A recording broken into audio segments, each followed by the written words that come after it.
प्रधानमंत्री को भेटिबा परे मुंबई अभिमुखे विश्व विजयी टीम इंडिया संबर्धित कले टाइटल विजय पर शाबाशी देले मोदी। संध्यारे मुंबई रे रोड शो करिबो रोहित बाहिनी। वांखड़े रे संबर्धना सभा, सुरक्षा व्यवस्था कड़ाकड़ी।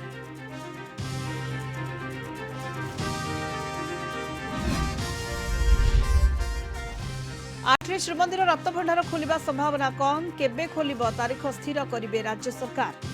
भुवनेश्वर में पहुंचवा पर प्रतिक्रिया रखिले रत्नभंडार तदारख कमिटी अध्यक्ष जस्टिस अरिजित प्रसाद।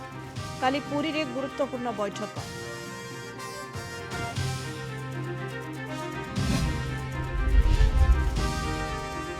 हाईकोर्ट को द्वारस्थ हेले अभिनेत्री एलिना दास। धर्मशालार बल्ले बल्ले ढाबा घटना रे तांको ना जोड़ा होइथिबारु दाखल कले रिट पिटिशन। राज्य सरकार को गृह सचिव, पुलिस डीजी, धर्मशाला बीडीओ और धर्मशाला आईआईसी मामला रे पक्षभुक्त।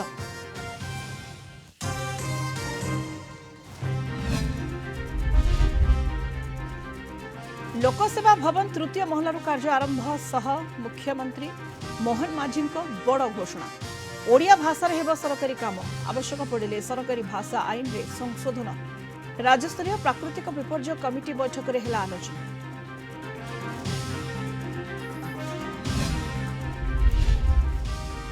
एवं चलंता कॉलेज बस रे लागिला निया। अल्प के बर्तिले छात्र छात्री। अनुगुल कमलेश होटल छक निकट में अघटन। निया लागिबार कारण अस्पष्ट।